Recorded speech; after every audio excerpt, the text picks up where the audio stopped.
ಭಾರತದಲ್ಲಿ ಜೀವ ವಿಮೆಯ ರಾಷ್ಟ್ರೀಕರಣ 1956ರ ಸಂಪೂರ್ಣ ವಿವರ ಇಲ್ಲಿದೆ.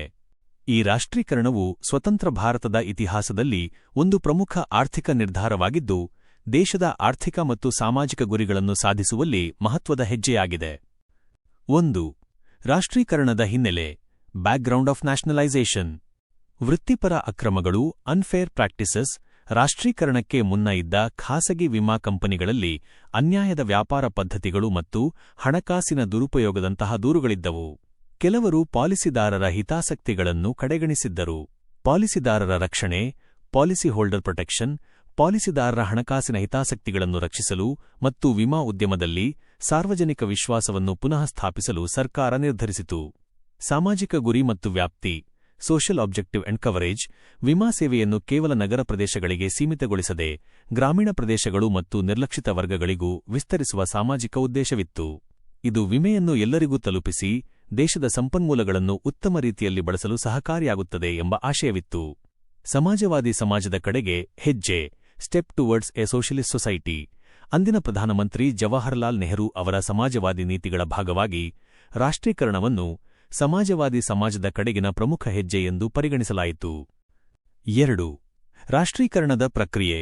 Process of nationalisation.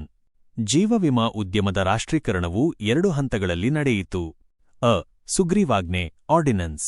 ದಿನಾಂಕ ಜನವರಿ 19, 1956. ಕಾರ್ಯ.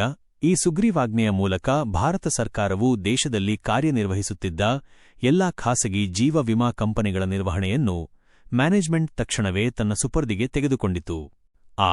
ಕಾಯಿದೆಯ ರಚನೆ ಮತ್ತು ನಿಗಮದ ಸ್ಥಾಪನೆ. ಕಾಯಿದೆ. ಭಾರತದ ಸಂಸತ್ತು ಜೀವ ವಿಮಾ ನಿಗಮ ಕಾಯಿದೆ 1956, ಲೈಫ್ ಇನ್ಶೂರೆನ್ಸ್ ಕಾರ್ಪೊರೇಷನ್ ಆಕ್ಟ್ 1956 ಅನ್ನು ಅಂಗೀಕರಿಸಿತು. ಸ್ಥಾಪನೆ.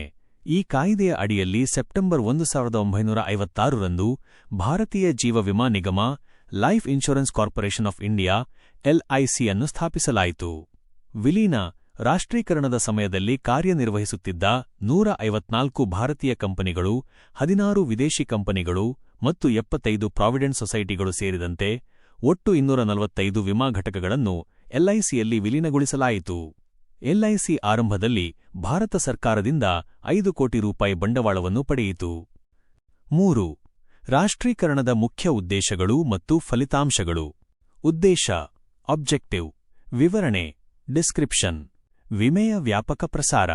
ಭಾರತದ ಮೂಲೆ ಮೂಲೆಗೆ, ವಿಶೇಷವಾಗಿ ಗ್ರಾಮೀಣ ಪ್ರದೇಶಗಳಿಗೆ ಜೀವ ವಿಮೆಯನ್ನು ಕೊಂಡೊಯ್ಯುವುದು ಮತ್ತು ವಿಮೆಗೆ ಒಳಪಡುವ ಎಲ್ಲರಿಗೂ ಅದನ್ನು ತಲುಪಿಸುವುದು. ರಾಷ್ಟ್ರೀಯ ಅಭಿವೃದ್ಧಿಗೆ ಬಂಡವಾಳ. ಪಾಲಿಸಿದಾರರಿಂದ ಸಂಗ್ರಹಿಸಿದ ಹಣವನ್ನು ದೇಶದ ಪಂಚವಾರ್ಷಿಕ ಯೋಜನೆಗಳು ಮತ್ತು ಮೂಲಸೌಕರ್ಯ ಅಭಿವೃದ್ಧಿಗೆ ಹೂಡಿಕೆ ಮಾಡುವ ಮೂಲಕ ರಾಷ್ಟ್ರ ನಿರ್ಮಾಣಕ್ಕೆ ಕೊಡುಗೆ ನೀಡುವುದು. ಕಡಿಮೆ ಪ್ರೀಮಿಯಂ ದರಗಳು. ದೊಡ್ಡ ಪ್ರಮಾಣದ ಕಾರ್ಯನಿರ್ವಹಣೆಯಿಂದ ಇಕೊನೊಮೀಸ್ ಆಫ್ ಸ್ಕೇಲ್ ವೆಚ್ಚವನ್ನು ಕಡಿತಗೊಳಿಸಿ ಪಾಲಿಸಿದಾರರಿಗೆ ಕಡಿಮೆ ಪ್ರೀಮಿಯಂ ದರಗಳನ್ನು ಒದಗಿಸುವುದು. ಹಣಕಾಸಿನ ಭದ್ರತೆ. ವಿಮಾ ವಲಯದಲ್ಲಿ ಏಕಸ್ವಾಮ್ಯವನ್ನು ಸೃಷ್ಟಿಸಿ ಎಲ್ಲ ಪಾಲಿಸಿದಾರರಿಗೆ ಸರ್ಕಾರದ ಗ್ಯಾರಂಟಿಯೊಂದಿಗೆ ಸಂಪೂರ್ಣ ಹಣಕಾಸಿನ ಭದ್ರತೆ ಮತ್ತು ವಿಶ್ವಾಸವನ್ನು ಒದಗಿಸುವುದು.